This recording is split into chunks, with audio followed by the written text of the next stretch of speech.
Guys, and welcome to today's video. So today I'm very, very happy to have Steve Kaufmann on the channel. So hello, Steve. For those of you who don't know Steve, he speaks many, many languages, and I'm a huge fan. A little bit nervous, but I'm very excited to get the opportunity to talk to him. So do you want to give a brief introduction in case anyone doesn't know who you are? Sure. Well, I live in Vancouver, British Columbia. For most of my career, I was in the lumber business. Which took me to places. Initially, I was a diplomat for 7 years. Then I was in the lumber business, and so I had the opportunity to live in Hong Kong, to live in Japan, and then to do business in Japan from Europe. And so languages were always useful, but particularly in the last 15 years or so, I learned Russian at the age of 60, and then that got me into this whole aspect of how we learn languages today, which is so much more efficient than it was 50 years ago when I learned Chinese. And so together with my son, we created a website for language learning called Link. And I have a YouTube channel where I encourage people to learn languages. So it's become almost like a second career for me. Wow, amazing. So I'm curious to know about, so you said when you were working in the lumber business, you went all over different places. And I think you said you worked in Japan for a few years. Yes. And I think when you were in Japan, you said you were using kind of business Japanese and you were doing like lumber trades, and you had to kind of do with like loads of different big numbers and deal with business meetings and all of that stuff. And I think Japanese is the same as Chinese in the way that the numbers are very different to get your head around in terms of like blocks of 4, like blocks of 10,000. So I'm quite curious, when you first started working in Japan, like what level was your Japanese when you started, and was it hard to get used to that? Because for me at the moment, I think the gap between where I am and to work in a professional environment in my job, which is in engineering, I think the gap's absolutely huge. So I'm quite curious to hear what your experiences are. Well, I think the first thing to remember is that every difficulty that we encounter in a new language, whether it be learning characters in Chinese or the tones, or learning the Arabic script, all of these things seem insurmountable at first. And the same is true with the whole numbering system in Japanese and Chinese. It seems so hard to get used to the idea that 10,000 is kind of the key unit that gets used, so it's 10 10,000s, 100 10,000s. And of course, 100 10,000s is meaningless to us. But I would say two things. First of all, before I went to Japan, I had studied Chinese. So I knew the characters, and I had been exposed to this numbering system. And it's something that you gradually get more and more used to. And obviously in Japan, when I was doing business and we were talking about contracts, money, units of measure, cubic meters and so forth, it got to the point where, hyakuman is a million. It's a million. I don't think of it as 100 times 10,000. It just is a million. So after a while, if you use these terms often enough, Senman is 10 million. It's just I get used to what they mean, and I don't dissect it in terms of that this whole 10,000, ichiman or yuan is kind of their key starting point. So ibai-wan in Chinese, ibai-wan is a million. Yeah. But I do get a little bit confused once you get into the higher numbers, Is Chinese population yi or shi yi? It's actually shi, like it's 10 times a billion. It's not, So it gets confusing. It's 10 times 100 million. It gets better. It gets better over time, but it's a bit of an obstacle. So when you have them in all languages, whether it be declensions in Russian or whatever. There's always something that's kind of hard to get used to. So just to clarify then, so when you first started working in Japan, then your level in Japanese was quite basic, and then you started learning after while you were working the whole time? Or did you learn a bit of Japanese first and then start working? Well, I studied entirely on my own. I didn't go to any Japanese school, but because I could read the characters, so then I just would devour. I went to the bookstores, found books. I did a lot of reading in hiragana at first to get used to hiragana because I had the characters. And then I would just buy, any readers I could find that had glossaries, because it's so time-consuming to look things up in a dictionary. And then I found some audio files that I really enjoyed. One was an NHK history of the Showa era. I must have listened to that, I don't know how many times, in my car. So, while listening and reading, I was gradually improving and living, surrounded by the language. I would use it where I could. I was working at the Canadian Embassy, and my sidekick, Japanese gentleman by the name of Nick Yazaki, was very long of wind and very, very patient, and he would humor me, and we would try speaking Japanese in the office. And I don't know, within 6 months or so, I felt that I could start trying it out on real life people. Oh wow! So it was a lot of who weren't my friends. Yeah. So it was a lot of real life kind of practice from quite early on, and then I guess it's like anything else that it just. But in terms of time expended, it was listening and reading. Constantly investing in improving my comprehension skills, my vocabulary, and then gradually, trying those things out on people. Yeah. But and I was at the embassy for 3.5 years. But it's really, while I was at the embassy, I was involved in a project to promote the sort of Canadian timber frame building system in Japan to make it easier for Canada to sell our standard lumber sizes to Japan. So I got involved with a lot of downstream builders and people like that. So I was nervous at first because that was a lot of exposure, evening after evening, sitting with these builders who wanted information about the building system, and everything was in Japan. And if you were in a situation where, day after day after day, you're in these intense discussions, you start to catch up. So, and then once I left the embassy and I went to work for a Canadian exporting company, and there I was like totally on my own, and the Japanese just had to be there. And so you'd go to meetings and you'd speak and hope to understand, and eventually it gets better. So when you first started, then you said you had other Japanese people in your team. Did any of them kind of like speak English? So if you got stuck, they could maybe like translate little bits, or? Oh, of course. So just to make it clear, for the first 4 years, I worked at the Canadian Embassy, and I was a trade commissioner. And every trade commissioner has a Japanese trade officer, as it's called. So he's a person who does the same work, except that he's a national and I'm a Canadian. And so initially, you'd always go wherever you went. You went with your trade officer, because he typically knew the people, because he's there all the time. The foreign service officer comes in for 2, 3, 4 years and goes home or goes somewhere else, right?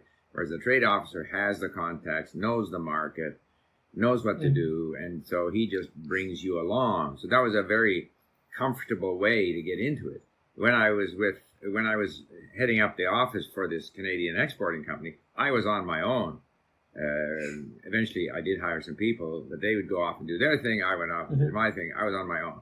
But in the embassy, I was kind of sheltered because I had this trade officer who was a very fine gentleman, Nick Yazaki, and so patient with me and my Japanese. He was key to my getting the hang of Japanese. Well, yeah, that sounds really invaluable. So I guess it's just a long road to kind of getting up to that level. I think for me now at the moment, I like struggle enough kind of with the work with at work in English, so I can't even imagine doing it in something like Japanese, getting your head around everything. So that's really interesting. So I guess kind of moving on from that topic, I wanted to talk a little bit about your experience learning Cantonese after learning Mandarin. So I believe you said you went to, was it in the 60s or something? You went to Hong Kong to learn Mandarin, and then I think you studied for a few years, and then I think you said when the mini disc player came out, you started listening to a lot of Cantonese and started learning that way. Did you ever mix the two up? I was wondering. So here's the story. I was in Hong Kong, totally devoted to learning Mandarin. I didn't learn Cantonese in Hong Kong, other than, ne hou ma or whatever. I couldn't really say much. And it stayed that way. And of course, the Cantonese, they like to say that, Cantonese is so much more difficult. 9 tones, you can't learn it. Mandarin is much easier. So I had this bit of a phobia about learning Cantonese. And then I was in a bookstore here in Vancouver, a Chinese bookstore, and I picked up this book about learning Cantonese, and the person said, no, 6 tones is enough. And we have tones in English, which is true. If you think about it, how we speak, we use intonation in different ways, but tones that correspond to Chinese tones, we have them, but we use them for emphasis in the sentence rather than to sort of determine the meaning of a word. And so his system, it kind of encouraged me to not be so intimidated at learning Cantonese. So at that time, that was the time when, the mini disc player arrived on the scene, soon to be followed by the MP3 player. And it just makes listening so much more portable. Because the old cassette players, your cassette always gets wound up into a spaghetti, and of course the old open reel, unless you carry your ghetto blaster around with you, That wasn't a very good solution. So to me, that was quite revolutionary. And the other thing that was revolutionary was the ability to look up words online. Oh, so, but right, anyway, yeah. So did you ever use the old paperback dictionaries, the big ones when you have to like look it up per radical index and stuff? Cause, if I occasionally, but I try to avoid it because it's so time consuming. And the fundamental fact about looking things up in a dictionary is that no sooner have you looked it up than you've forgotten. Yeah.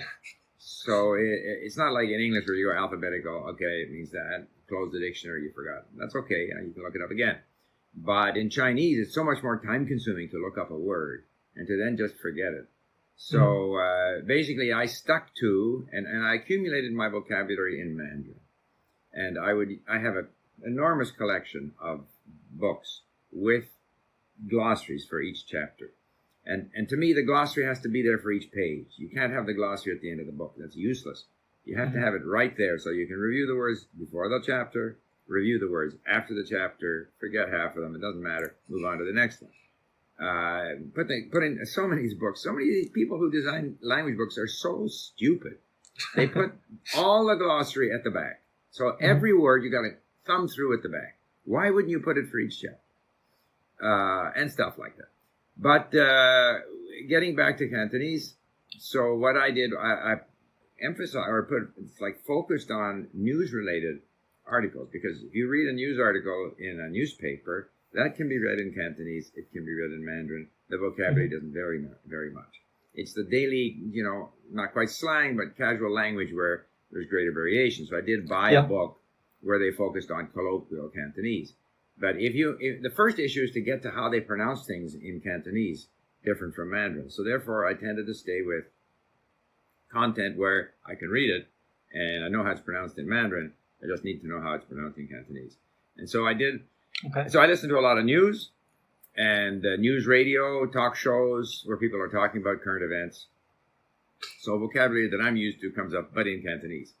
And I had, I had books where they showed you the pronunciation in Cantonese, the pronunciation in Mandarin. So it's just a gradual process of getting used to how things are pronounced in Cantonese. And there is a pattern, yang becomes yo, right? So there's patterns there. And as for the tones, I get my tones wrong in Cantonese a lot. If I have to say a particular word, I'll get the tone wrong. But I've heard enough of it that if I'm saying a number of things in a phrase, I'm much more likely to get the tone right. Okay, yeah. That's quite interesting. I guess there's a few things I'm curious to ask off that. So you said you used a lot of written material, like newspapers and things like that. So, for example, if anyone's not familiar with Cantonese watching it, if you read a book or a newspaper from Hong Kong, it tends to be in standard written Chinese, which is going to be the same, whether it's Taiwan, Hong Kong, China, or anything like that. But with Cantonese, you can actually write it down as it's spoken. So, for example, the character which means to be, like shi in Mandarin, is pronounced si in Cantonese. But if you write it as it's spoken, it's hai, and that's the character from Guanxi de Xi. So there is a bit of difference between the two. So I'm curious. Oh yeah, I mean, but those are things like that comes up so often that you very quickly get used to it. Hai, you wouldn't put, shi bu shi, hai, those are completely different. So you never had any. Those are so common. Go ahead. So you never had any instances where, because you were reading a lot of this standard written Chinese instead, you went to say the written form of Cantonese, and because when I was learning as well, even without learning Mandarin at the time, a lot of the time I'd look up a word in the dictionary, say the word, and then my friend would be like, oh no, you can't say that, that's the written form, not the spoken form, you need to say this. And there was a lot of instances where I'd get it wrong. Yeah, but so I don't have a lot of need. When I speak, I tend to imitate what I've heard around me and whatever comes out. Because the bigger issue to me initially was to get familiar with how words are pronounced in Cantonese. So we start from the premise that 90% plus of the vocabulary is the same. So therefore, the first issue is, how do they pronounce this in Cantonese? Then we have that 5-10% of typically very high frequency words, very much part of the colloquial Cantonese, where the words are different. That's a limited subset. That's kind of easy to learn. Yeah. And I think there's maybe like 200 characters or something that are used only in Cantonese compared to like the thousands that are in Mandarin. And then, like you said, they're the most common words as well. So right, makes it easier. And if you say something in Cantonese that sounds a bit more formal than what they would say in Mandarin, it's not a big deal. Mm-hmm. It's not a big deal. And then if you're with people and they're using this other more colloquial, more common term, you'll eventually get the hang of it. Yeah. So it never was a problem for me. Oh, wow. Cool. Yeah. So did you ever have a problem? So one of the things that I struggle a lot with at the moment, because I've been learning Mandarin for about a year and a half. I just studied in Taiwan for 1 year at the university there. And because I started speaking a lot quite early on, and I think I got used to saying some quite common words with like either the Cantonese tone or the Cantonese pronunciation. So a lot of things, like instead of saying "shi ho," a lot of the time I'd pronounce it like "how," like in Cantonese. So I'd mix up like the A, U, and the OU sound a lot, because I find there's kind of flipped round between the two. So for me, that's been an absolute nightmare trying to get them clear in my head, and I kind of mix the two together quite a lot. I was wondering if you had any experiences like that and how you dealt with it. Yeah. Well, I do that. My Chinese would be sort of Mandarin dominated, so I will quite often give it sort of the ho instead of how. People understand you. I'm not trying to be a perfect performer in Cantonese. If I understand them and they understand me, I'm mission accomplished. But definitely, that is a problem. That is definitely a problem. The shiho, sihao, sihao, that's a very common one. There's lots like that. Yeah. There are definitely that's a problem. Like it's even worse for me when I try to speak Portuguese, because I'm so influenced by my Spanish that my Portuguese sounds more like Spanish than Portuguese, even if I use Portuguese words. That's fine. People understand me. I understand them. If I were to spend more time. Oh, sorry. Karen, sorry. I was going to say. No, I was just going to say that if you are let's say that my Mandarin is much better than my Cantonese, but if I end up spending a lot of time with Cantonese speakers, I get better, a little bit better. I think there are some instances when I've kind of made a mistake either in pronunciation or grammar, and it's kind of led people to misunderstand me. So I remember I was first learning Mandarin for a few months, and I was speaking to my tutor online, and I said,我的 都是香港人. And she said, how many girlfriends do you have? Because in Mandarin, do is all and is like also. But in Cantonese, you just have the one, do, and it doesn't use the other one. So you'd say, 我个女朋友都还. But in Mandarin, you'd say it with So because I said the wrong one, she was like, oh, how many girlfriends do you have? And she thought I was saying like, all of my girlfriends are from Hong Kong. So there's a few funny circumstances like that one. I've never had any circumstances like that. Nothing. No. No, I mean, sometimes I beg your pardon, what did you say? I didn't understand, and then you say it some other way. Yeah, it's not been a problem. Okay, and I think for anyone watching, like, it's not something to be afraid of or anything like that, because I think as soon as you say it, and you've got like a funny memory attached to it in your head, you're not going to make the same mistake twice, because it's going to be sunk in your memory forever from then. Right. Nothing wrong with making mistakes. So I think going on and talking about a few more topics to do with Mandarin then. So for my Mandarin now, I've been learning, like I said, for maybe about a year and a half, and I'm starting to get a bit more into like Chinese history and stuff like that. And I'm starting to get lost in. There's loads of books and there's loads of these like historical dramas and stuff like that. I'm watching one on Netflix at the moment called Chu Wuhan Chuanji, which is like about the Chuhan contention and stuff like that. So there's so much there, and I think when I first started getting into it, I'd maybe try to like read a Wikipedia page or something and then start referencing loads of people and events that I didn't know, and you can get kind of like lost in this rabbit hole very quickly. But and then eventually my teacher recommended the kind of these set of books on Chinese history, but designed for like kids in Taiwan. They kind of explain it in simple terms, and I can go from the start and start like reading through that way. So I found that quite useful so far. I was wondering what your experience was, because I think I'm right in saying you're quite a big fan of history, and you read a lot about Chinese history in the past. When I was learning Mandarin, there was a series. Yale University put out a lot of excellent books. One was called. There was, first of all, a simplified history or geography of China, history of China. There's a thing called 20 lectures in Chinese culture. I would just devour whatever. In those days, we didn't have Netflix, so I would go to the bookstore in Hong Kong and look for readers that had glossaries after each chapter. So I would, whatever I found, I'd buy and devour. Oh, wow. Yeah. Yes, because there's so much to cover. There's so much more available today. I mean, the whole world of language learning has changed. It's much more convenient now. You can find news articles, you can find podcasts, you can find Netflix, YouTube. I mean, it's unlimited. You can get the YouTube video and import. Like I import it in the link, and then I can study the dialogue there and watch it. And so, yeah, the world has changed. I had books. Yeah, I think especially for Mandarin as well. You know, there's so many websites available, and even just from like Taiwan, there's so many like YouTube channels with like the CC subtitles already available that you can import into link or download or make flashcards or whatever you want to do. So I find there's so much content there.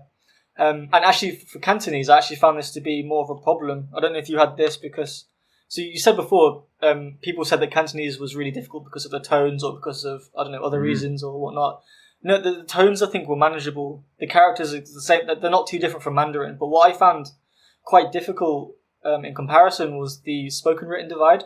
So whereas for Mandarin, you've got this like absolute wealth of content that you can read and listen to. That's exactly how it's spoken. With Cantonese, I found it more limited. So if you wanted to understand a TV show by looking at the subtitles, a lot of the technical vocabulary is exactly the same because, like you said, the more formal you go, the bigger the overlap. But still, a lot of the words that are in there are kind of different, and sometimes it can be up to maybe like 40-50% of the words are different depending on the context and how colloquial and whatever it is. So I found not being able to use subtitles and stuff like that actually made quite a big difference, and I think it made me have to get more creative with learning. There is more content now, so now there's things like my friend started a Cantonese podcast about linguistics, and it has an entire transcript in Cantonese, for example. So there is stuff coming out now, but I think it's more it's a lot more limited than Mandarin. I haven't been working on Cantonese recently, so I can't comment, but I'm sure that's the case. That Mandarin would be much easier. We do have Cantonese at Link now, so anybody who has content that can be shared, of course, we'd be very happy to put it up on Link if it's free of copyright. Otherwise, people can import things for their own use. Cool, yeah. And I think someone might have already uploaded some of my friend's podcasts to Link, so I'll have a look and I'll put that in the description after if anyone's interested. Sure, if it's free of copyright, we can share it with others. If not, then it can only be for a person's private use. Oh, it's free content, so I know the owner, and he said it was perfectly okay. Yeah. Oh, wow, that's super. That's super. Thank you. I appreciate that. That kind of, I think he's got 3 episodes so far. It reaches about 40 minutes, 50 minutes longer, and the entire transcript's in Cantonese, like exactly as the words are spoken.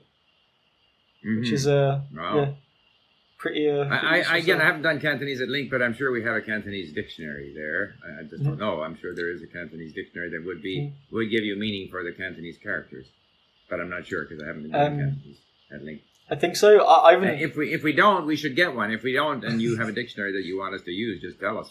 Well, if we are able to connect to that dictionary, we'll add it. Oh, awesome!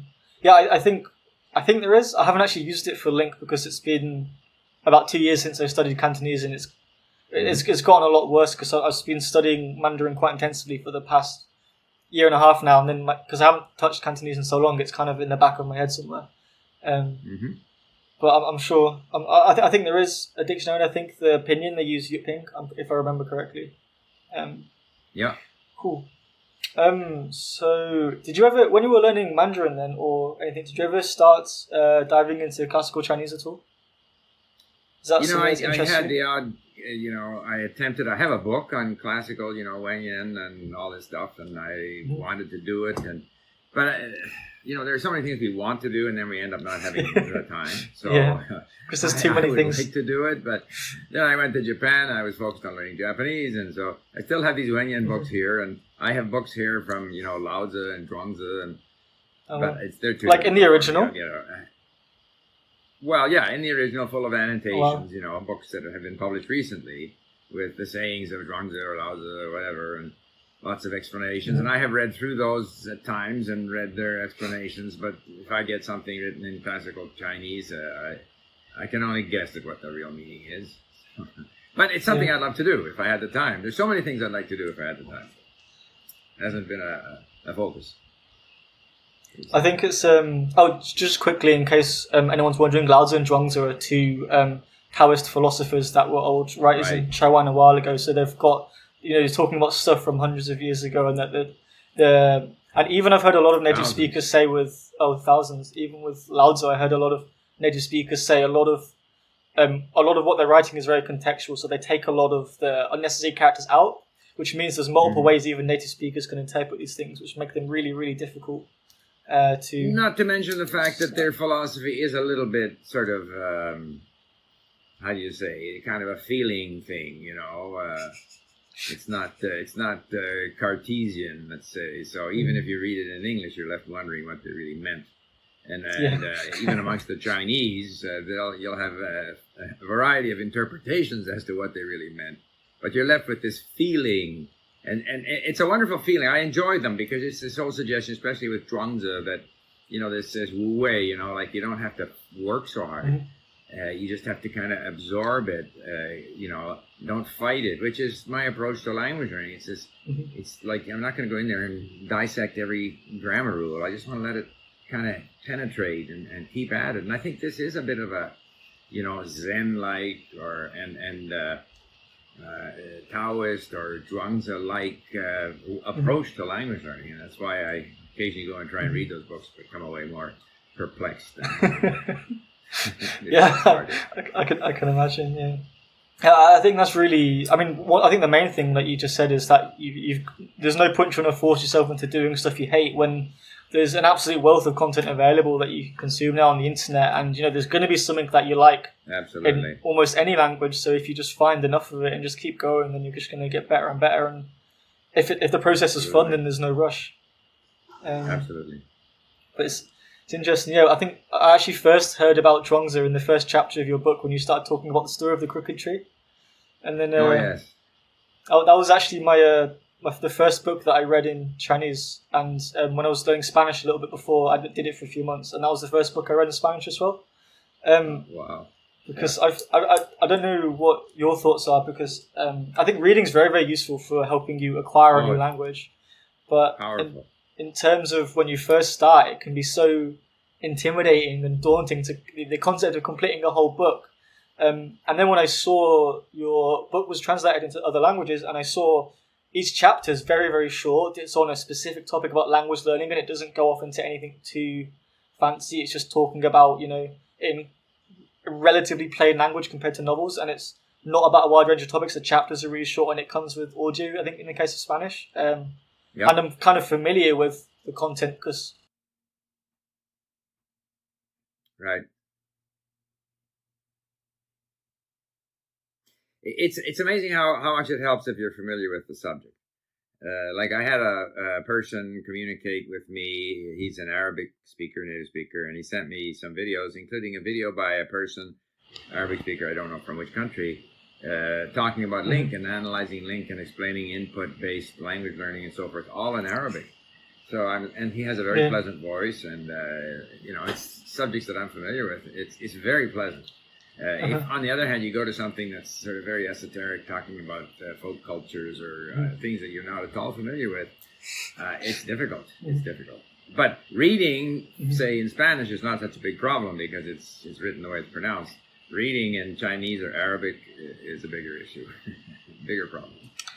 Yeah, I think that's always a problem I had when you see a lot of people online. They kind of always give the advice of that, okay, you want to find, say, content that's maybe 95 or something +% comprehensible. Yeah. And then just by reading lots of the language, you can kind of acquire more and more. But then the thing is with Chinese, if you do that, you won't know how to pronounce any of the words. So I think to a certain extent, you have to look stuff up. And there's not, I mean, you can guess pronunciations based on the sound radicals sometimes, and you might get it right, you might get it wrong. You might get the tone right, you will get the tone wrong. So, I think it's kind of, unless you've got audiobooks to accompany it, you kind of have to look it up, I think. I agree with you. And, this idea of... so even if I know the sound, let's say in Arabic, I still like to confirm it by seeing the text-to-speech. And same with looking at words. We kind of think we know what it means. I always like to confirm it by looking it up because it helps to sort of pound that into your brain. I don't like to go sailing through on the assumption that I guess this, I guess that, and you might continue guessing wrong chapter after chapter. I'm not a big fan of this sort of 95% theory. I think I prefer doing stuff on link with audio, with text to speech, looking up words, and there I can tolerate 10 to 15% unknown words. To take a book away and read it without any help, you need at least 95%. And you can do that in a language where it's easy to read, like Spanish. Much more difficult to do in Arabic. So I stay on my iPad. Yeah, I think there's a few things I wanted to say going off that is the first thing for me, if I've always found that if I stick with the sort of more easy tailored materials, I'm very aware of the fact that this is, I'll say, artificial content to a certain extent. Whereas one of a polyglot on YouTube called Ollie Richards, for example, made content made content called Cantonese Conversations, which is just full speed conversation in Cantonese transcribed. And when I went from that to teach yourself, it was so difficult. I spent maybe an hour of my time going through like a minute's worth of dialogue, and I couldn't even hear all the sounds clearly. But for me, for someone who was struggling, like dealing with fast speed Cantonese at the point, I got so excited by the fact that like this is like authentic, this is real Cantonese as it's spoken. It's not tailored, and that kind of gave me a very big sense of satisfaction and accomplishment. Whereas I wouldn't get the same feeling from like these beginners textbooks. Yeah, I agree. So for me, I get very excited by the kind of concept of jumping in a little bit earlier. Yeah, I know, I agree with you. People can stay in that, teach yourself, beginner book, learner language area for far too long. They've got to force themselves out into real stuff. And on the another thing I think we touched upon just now is that you said that if you're familiar with the context, it's very, very useful. And actually something that I found quite useful, if you look on YouTube, they've got tons of people. For example, if you were an English person learning Chinese, they've got tons of people using English to explain Chinese and like all the different grammar rules and whatever. I don't find those videos very useful, but what I do like is if I can find a video of someone who's Taiwanese on YouTube explaining English, because I already know English, I'm familiar with the context they're explaining, and then they'd go through and introduce these, like, say, 5 new words on a specific topic. I can learn those 5 words because they're kind of doing the translation in English, and then the rest of it's just normal listening practice. Right. And I'm familiar with the context because it's teaching my native language, so I found that actually quite approachable when I'm looking to get into more authentic content as well. Yeah, no, I can see that. I haven't done that, but I can see where that would be very useful. So, what sort of, if you were going to select a book then, if you were, I think you said you were learning Arabic now, if you were to look at your first book to kind of dive into on Link, how would you choose that? Would you normally just go with whatever looks interesting and just... Well, to me, if I can find an audiobook for which there is also electronic text, then that's the one I would choose. So I've had someone suggest a book written by an Egyptian writer, and we'll see if I can make that happen, but it's difficult in languages like Arabic. Other languages, I don't know, Polish, you can find lots of matching audiobooks, ebooks. Ukrainian was the same, Russian is the same. We'll see how far I get with Arabic. It depends on what's out there. Finding content is difficult in some languages. I spend almost more time looking for content than studying. Not true, but I spend a lot of time. Yeah. Yeah, I can certainly relate to that. And you kind of scour every... I was the same when I was learning Cantonese, kind of scour every kind of webpage of the internet, just searching for hours and hours, and maybe just asking friends or anyone to kind of give anything that might be of use. Right. So what about for Chinese? Do you remember what the first book you read was, or was that a long time ago? Well, I basically used textbooks with glossaries, but the first sort of book on its own that I read was Loto Xiangzi by Lao She, the rickshaw boy.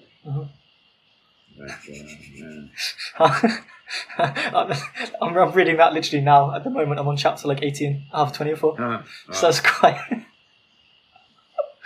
Yeah, that's it's quite an interesting book. I think it's actually quite a hard one to start with, if I remember. It is, but I wasn't starting with it because I'd done a lot of reading, using books that were, Chinese literature, short stories with glossaries, gradually accumulating the vocabulary necessary. And there'll still be a lot of words in the book that I didn't understand, but I was, far enough along that I could enjoy the book.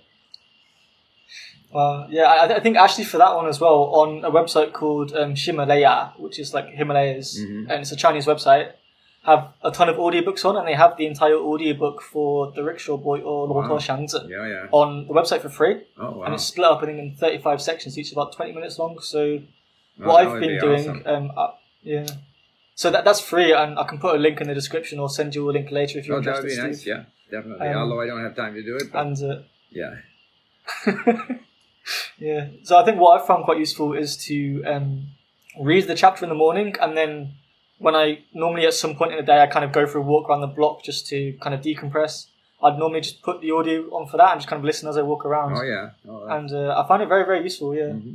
And it's a lot of confidence boosting. Right. Okay. I'm gonna have to go soon, so I don't know how many more questions you have. Okay. How long have you got?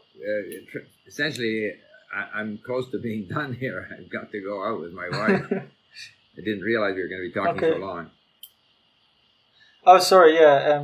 That's no worries. Is there anything else that you'd want to say? Not really. I think what you're doing is correct. I think it's important to explore different things, like watching videos where they're explaining English using Chinese. Read a book. People, obviously, what you've done is the right thing to do. Take charge of your own learning. Find out what works for you, in order to maintain the enthusiasm. And if we do that, we aren't getting worse. We can only get better. And don't worry about where we mess up or confuse languages. These things don't matter. We just keep going and we get better. Mm-hmm. Yeah, I couldn't agree more. And especially with Chinese, and I'm finding it that the more I kind of dive into Mandarin, the more interesting content that I'm finding that I want to read, and then my reading list is getting bigger faster than I can tick things off. So there's absolutely no rush. Just kind of keep on plodding along. But thank you so much. Okay, Luke, I enjoyed it, and good luck to you in your Chinese learning. Yep. Thank you, Steve. Okay. Bye bye. Bye bye.